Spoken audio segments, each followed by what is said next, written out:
Hey, Hey, come we on. did it, right? Yeah, it took us a minute, but we figured it out. There we go. Yeah. It's nice to virtually meet you. Yes, finally, right? Good to meet you. Yeah, we comment back and forth on the Blackboard all the time, but now we actually know who we're talking to. Right, exactly. It's pretty sweet. Okay, So, so we're gonna do this interview. okay. So I really just want to hear about the traumatic brain injury that your husband has and how it's changed your relationship and changed your life, like how you have to caretake, like what being a caretaker is like. Okay, great. Yes, so my husband was injured in the line of duty in 2009, and this year it will be 10 years. And he sustained a brain injury, and he has cognitive deficits, super sensitive hearing, smell, PTSD. He has dementia. He requires 24/7 care. So prior to that, I had been a caregiver for 12 years of the elderly population, people with dementia, different forms of dementia, not necessarily always diagnosed as Alzheimer's, but different forms of dementia. So I had some experience prior to my husband being injured, but that was not my full time job. I kind of did that as a side thing. And I had always had in my mind that I would, it had always been on my heart that we needed to take better care of our elderly. Mm-hmm. And so I had thought that one day I would have either an assisted living, some kind of group home, caregiving home for the elderly. That was like my big thing because I Right. love the elderly. So little did I know Okay, that, so what other types of dementia are there if Alzheimer's is not the only one? well, sometimes they're undiagnosable. Like I took care of one woman that, well, they called it hardening of the arteries at one time. Okay. And then I took care of another elderly lady that uh, she had some form of dementia, but it wasn't like diagnosed. Now, I'm not an expert in that area. I just know that the people that I took care of, and they may now, because that was years ago. We got to remember that was, I've been taking care of my husband almost 10 years, and that was like a previous time point, like 12 years up to that, with a little bit of time in between. So at one time, I was talking to my mom about this a few days ago, trying to discuss with her how they actually took care of people way back when. If they had, before they had assisted living facilities, of course, people with dementia or whatever it was they had to be taken care of by the families, I'm assuming. Yes. So we kind of talked about that a little bit. And she said, well, they didn't really diagnose it as Alzheimer's. They might call it hardening of the arteries, or she said something else that was maybe some kind of hysteria. I'm not sure because that was way back in the day, but I was just trying to have a conversation with her about what did they do prior to and her life, what she witnessed. And of course, that would just be within our family. So they had to take care of them at home because there wasn't, you know, the places that we have now, like memory care facilities and things. So I'm not an expert in dementia. I just have taken care of different people and different strategies that kind of worked for. And I will say this, and I've noticed this with traveling with injured veterans and uh, other injured people, that people with brain injury can come out with a wide range of issues. No brain injury is the same. I'm certain that no injury is the same. Nothing's the same for anybody, but we can gain some kind of insight from different people about different things, but nobody's the same. Right. So it is still a trial and error process of if you ask me, about how to best, take care of each individual person. And I think that's just working with them on a daily basis and figuring out what works. And what works today may not work tomorrow, Right. or what worked this morning might not work this afternoon. So it's a plan A, a plan B, or no plan at all, and you just have to kind of keep working at it to kind of make it through that. As far as your second question about how it changed our life, well, we had a really good life. We have 3 grown kids. They're grown now. They were younger, of course, then. And we were very independent people and had very, our own successful careers, and we were doing well and happy. And when he was injured, it was very catastrophic because our whole life stopped in that instant and in that moment. Yes. Okay, thanks. Okay, so what exactly was his line of duty? What was he doing? Well, he was a state trooper with the North Carolina State Highway Patrol. Right. And he was investigating a collision on I-85 near Mebane, North Carolina. Mm-hmm. And he was rear-ended by someone at 75 miles an hour. Wow. So it pretty much decimated the back of his car. It put the entire trunk in the back seat. Right. And it also spun him back out into traffic. He wasn't even in a traffic lane. He was way over on the grass. But she came across 4 traffic lanes, an on-ramp, an emergency lane, and into the grass to hit him in the rear end. So it wasn't like he was sitting even on, sometimes you see law enforcement, they're right on the edge of the road, but he was way off in the grassy area. So it was just a catastrophic accident, and it actually spun him back out into traffic. Wow. Thankfully, he wasn't hit once he got back out there. But nevertheless. That's great that he didn't get hit again. Yeah, the impact of the collision and the spin. The spinning, his doctors said, caused the brain injury. So I remember, of course, I knew that he could be injured in the line of duty. I knew that he could be killed. But I did not consider, and I've talked to other law enforcement spouses of catastrophically injured. I didn't consider the fact that he might be catastrophically injured. I thought he might die. Okay, I always considered it was a dangerous job, he might die, but I didn't consider the fact that he could be injured catastrophically and it would require 24/7 care, which he does require. So for some reason, that didn't cross my mind. I knew that he could die, but why I never thought about the fact that he could be injured to the point to where he would require 24/7 care. I don't know what I was thinking, but a lot of spouses of the injured don't consider that. They consider, I guess, death. The worst. The worst case scenario. They don't consider like the gray area in between. Yeah, right. Or you think they might get injured and they'll go back to work, or they're going to recover. But at some point, you don't consider I guess we can't consider everything, but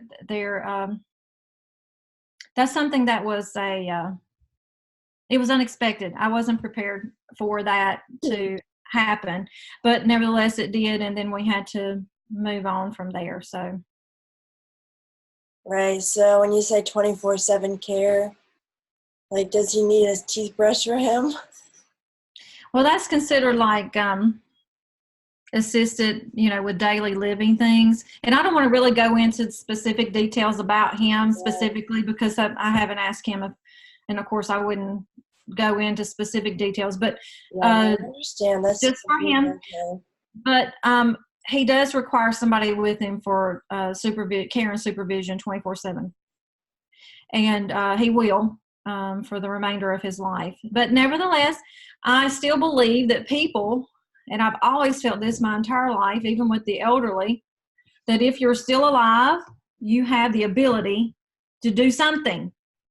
And even though he is injured and he requires 24/7 care, I do believe he has a right to a life that is productive and that has hope and purpose. And I feel that for every single human being, no matter what happens to them or what injury. I don't care if they have dementia, they don't know who they are anymore. There is something that they can do. And we tend to write people off and not give them the opportunity to do whatever it is they can do. And I believe that whatever it is they can do, we should build on that, even if they require assistance to do anything at all. And I want us to think about the fact that none of us know when we might be in the same situation. We hope that we would never be in the situation of either being elderly with dementia or young with catastrophic injury.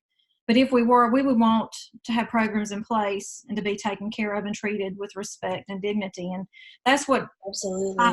my whole life goal. I think I felt that way my entire life. I just had no idea that I was actually preparing to take care of my husband. That didn't cross my mind. He was a very, very strong man. So I never even thought about that. So that was the big change. And then, of course, I had to, whenever you have something catastrophic happen, your whole life stops. And I'm in year 10. This is year 10, very close to year 10, a couple of months away. And it's an ongoing process every day. And I would say this is probably the hardest thing I've ever done in my entire life.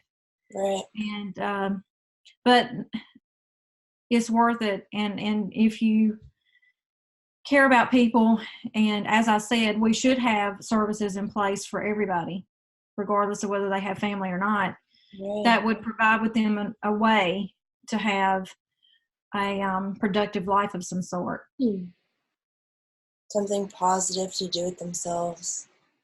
Right. And one of the things that I discovered was that adaptive sports is, and I have a nonprofit, Operation Homeland Honor, that helps the injured rebuild through adaptive sports avenues, because there are so many ways that people, and a lot of the injured did some kind of athletic something before, whether they were swimming, if it was golf, swimming, whatever it is. Most people have something they did. Like they might have done, okay, let's say they weren't sports related. They could have done arts and crafts and things like that. Like whatever it is, everybody has something they did.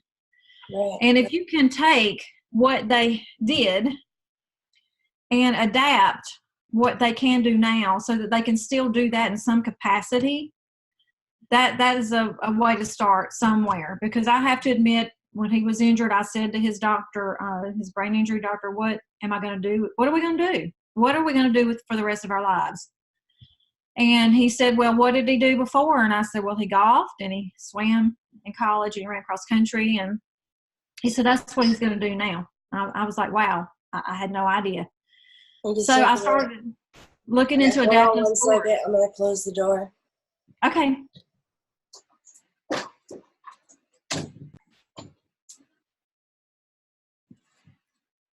Sorry, I just That's okay.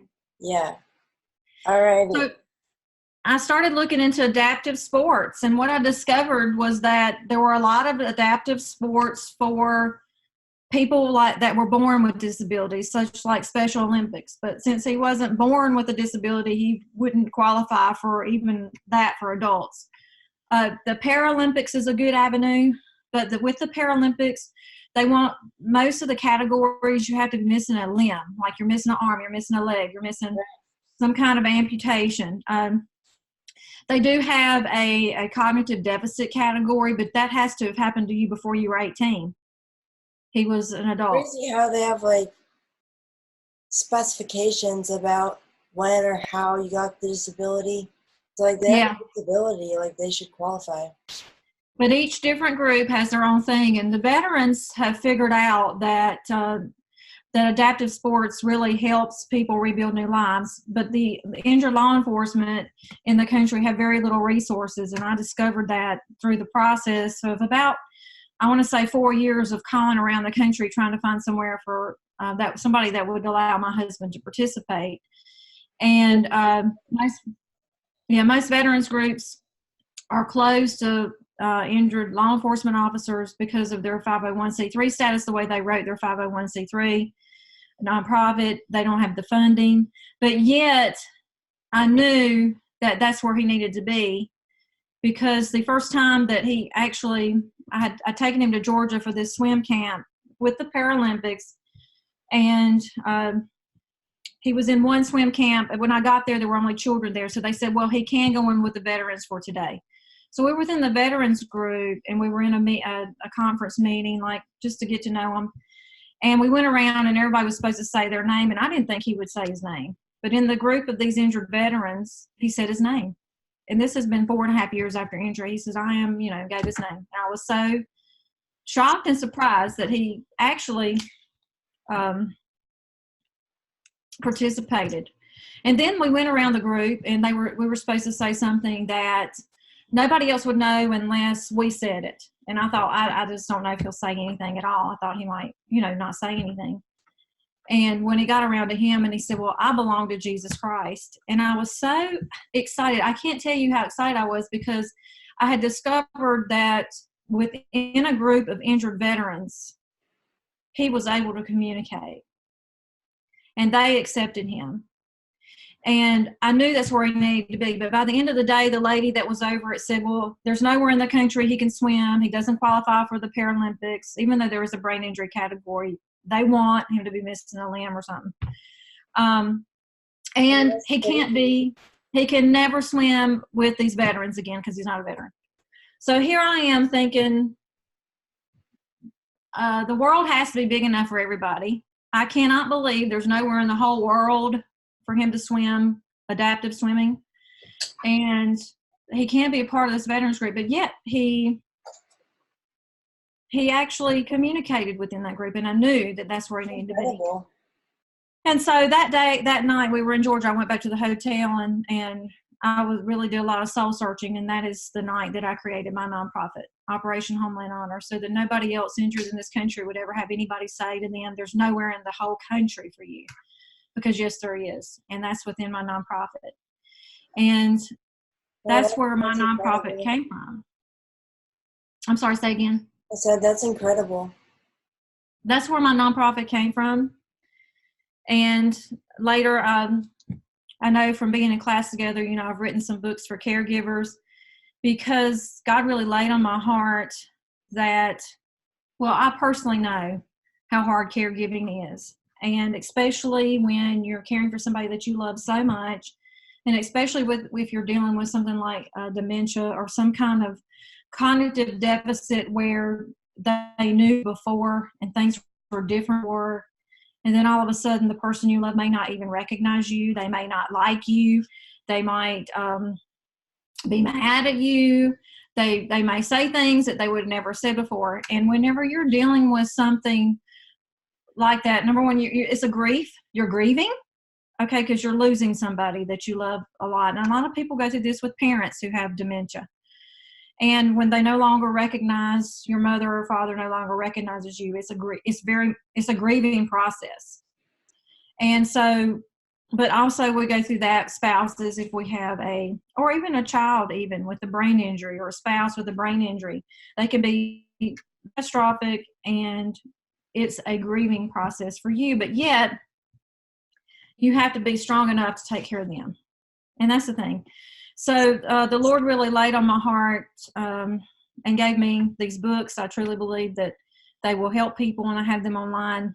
You can, just by Googling my name, Reyna, on Amazon, that they can be purchased on Amazon. They're very short and to the point, because I truly believe that people in crisis don't have time to read 250 pages. And I have condensed these down into strategic points that if you're having a hard time caregiving, have a couple of them here. One of them is called Caregiving Without Going Crazy.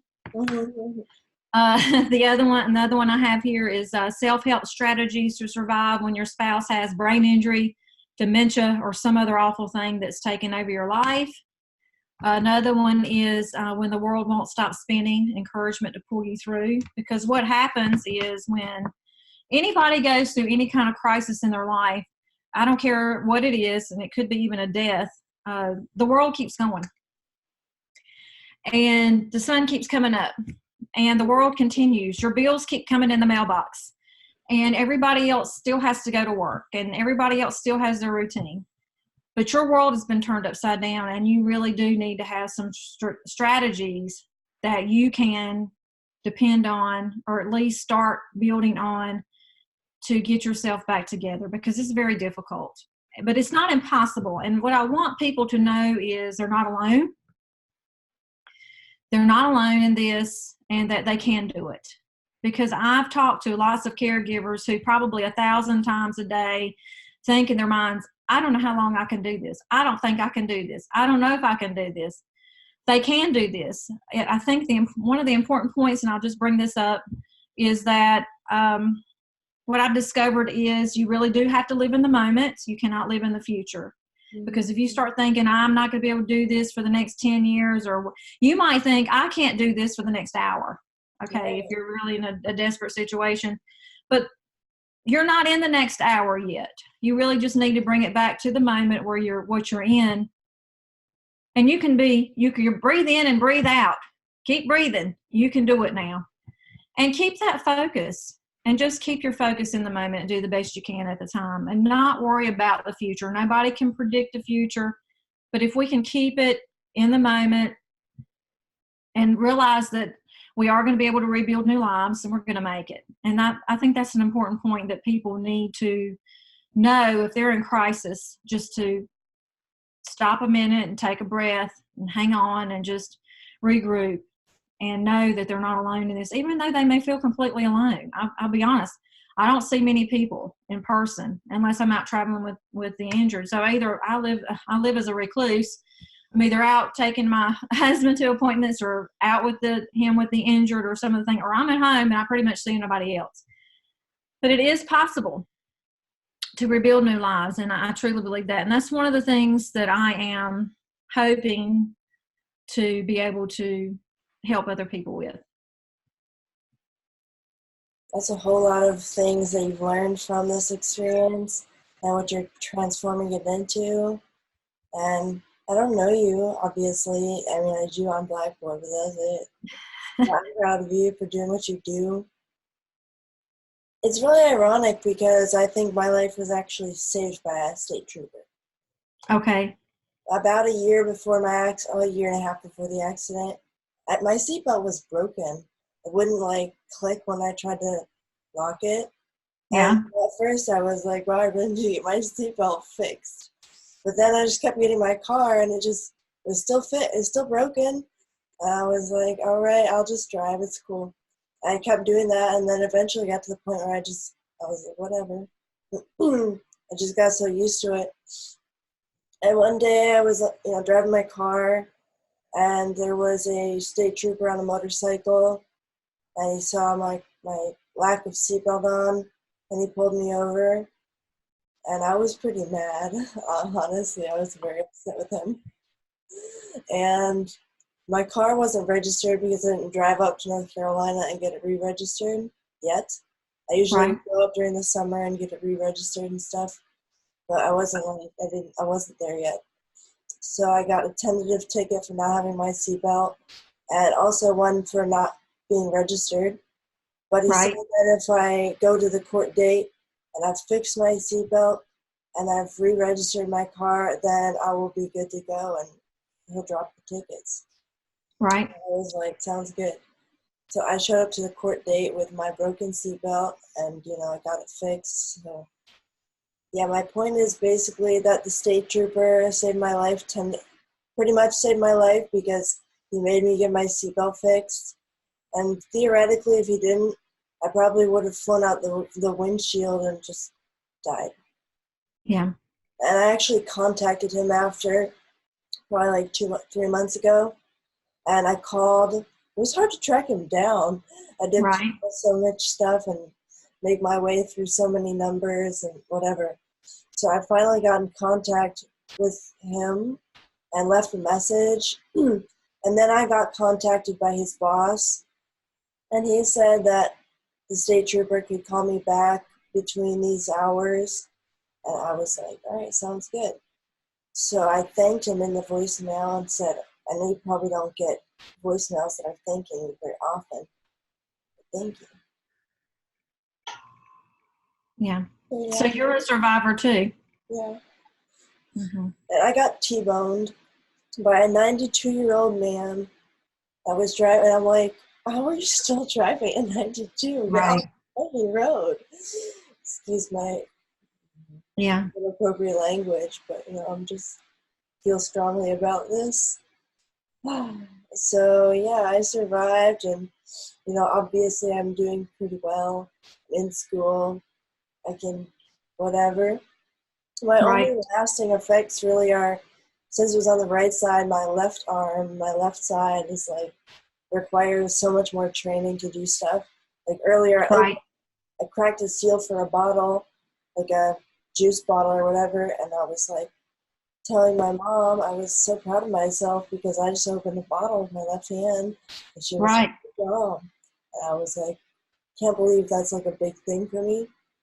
And I remember my dad showed me a video of when I was in the hospital, and he was playing rock, paper, scissors, shoe with me, and that Right. was like that was also like a milestone that I was even able to try to play rock, paper, scissors, shoe with my dad. It's crazy. Right. Yeah, so and there's a lot of stuff that I have to like relearn and retrain to do, but I'm capable of doing it, so I'm just gonna keep trying. Seriously, I'm like so blessed compared to your husband and everybody, like all the people, the nurses and stuff told me in the hospital, you have neuroplasticity on your side, youth on your side, you'll be okay. And I was like, all right. But really, it's true. Like, I'm so young. I got hit when I was 21. Right. 23 now. So, yeah, I'm doing pretty freaking good. Well, that's So, great. So you're 2 years out. yep. And it will, I mean, your progress, like, tapers out, but it keeps going. So, Right. I'm getting back into stuff I did before, like flow arts and aerial arts. Right. Yeah, and it's hard and it requires a lot of practice, but I'm determined, as I've stated in my online posts. So Right. I do it. So yeah, that's basically a quick summary of my brain injury. And Well, you're an inspiration to a lot of people. And the important part is that you can articulate yeah, what you've went through. And by doing that, you'll be able to help a lot of people. yeah, and I mean, I've already helped a lot of people, even if they don't have brain injuries, just like inspiring them to be the best they can be. Right. I got nicknamed, I adopted the name Phoenix because a Right. friend in Tampa where I lived told me that I was a phoenix because I totally, like, my life got destroyed, as you said, catastrophically. Right. And then, it's going, I like lived through the ashes. I'm kind of still in the ashes, but I've also risen in a lot of ways. So everyone is inspired by the fact that I'm taking it in stride and I'm not letting it stop me. That's right. And that's the big point. That's the biggest point, is not to give up, to Right? keep going. There is a new life out there that you can rebuild for yourself. And it's not easy, but it's possible. Mm-hmm. Right. And I'm just showing them that it's possible. That's right. Yeah. All right. So do you have any more questions? Like any questions now that I've asked you for that bit of information, or is it time to end this interview? I don't have anything else. Okay. Thank you so much for taking the time to interview me and for letting me talk to you. And I'm glad we finally got to meet face to face. Yeah. It's great. So Virtually. where do you live now? I live in Raleigh, outside of Okay. Raleigh. Okay. All right. My voice is also pretty different than what it was. Like when I listen to voice, like, recordings that I made before, I'm like, wow, my voice was so different. So, Right. and that was from the trach being taken Yes. out, like having the tracheotomy. Yes. Yes. Yes. So that was in for too long because I needed it in. So my voice is damaged. And I actually saw a video camera. I had a video camera stuck up my nose to see my throat. And Oh, there's a okay. bit of scar tissue on it, which makes my voice sound different. But, I do have a lot of scars, but, I'm getting adjusted. I'm just like, all right, whatever. Well, some of the artwork that I've created depicts that having scars, but how that can be beautiful. Yeah. And I'm you know? accepting that scars tell a story, so I Yes. have a really intense story. The next Yes. really intense scars. Yes. And I'm finally just, accepting that. At first I was like ashamed of the fact that I was so scarred up and I didn't feel attractive and I thought nobody was gonna love me. But now I'm like, all right, well, this is me. Take it or leave it. Yeah. And Yeah. honestly, my boyfriend does not realize how lucky he is that I'm not more messed up. I could be, like your husband and need 24 Right. care. And he probably would have been out like a really long time ago. He told me Right. recently that, I embarrass him in public sometimes. And he just feels like he doesn't want to feel like he's taking care of a special needs person. And I'm like, Right. sorry, I am. Right. Yeah, And that's something that we need to work on because, as I said before, uh, we don't know when we could be in that situation. right.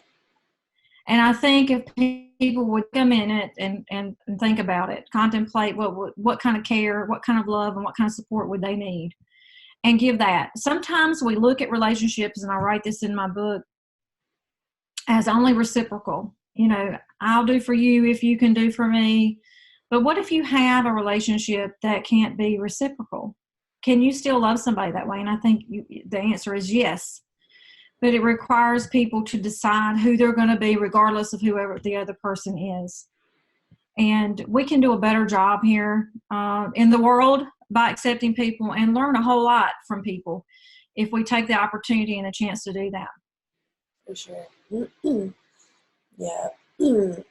I wish I could just like make him understand, the catastrophe that I went through. I mean, I talk about it all the time, and Right? it's like the most catastrophic and tragic thing that's ever happened to me. Of course, I'm going to talk about it a lot.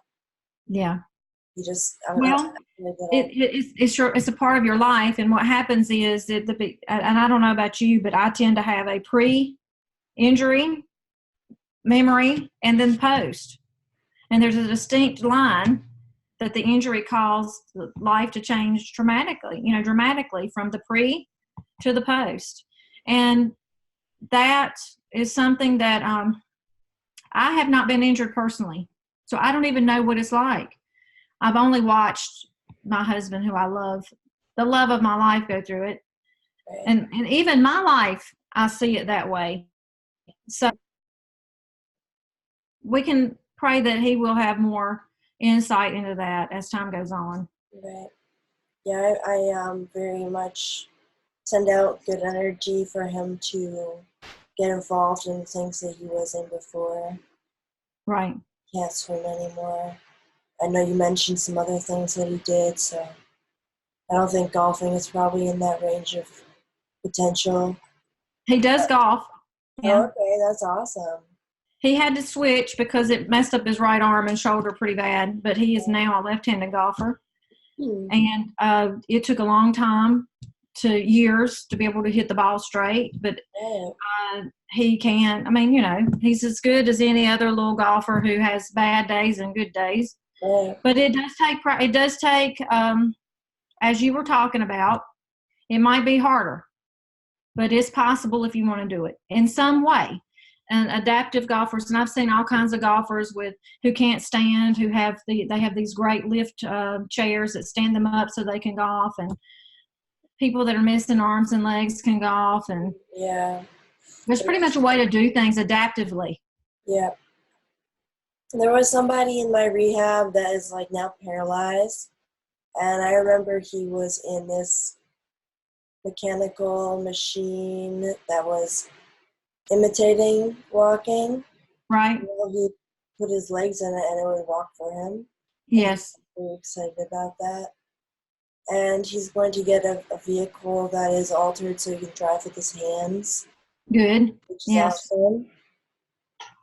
And Yes. obviously, I haven't talked to him since over a year ago, so I don't know how his life is different now or whatever. Right. He was in a motorcycle accident and he like went over the median into the other lane of traffic. Yeah, and you got what happened? I'm All sorry. right. Well, something is ringing, so I know we said I'm goodbye getting a phone call. before, but really goodbye this time. I'm so glad we Okay. got to do this Thank you. interview. Yeah. Okay. We'll talk again, Alana. Thank you. Okay. Thanks. Okay. All right. Bye-bye. Cool.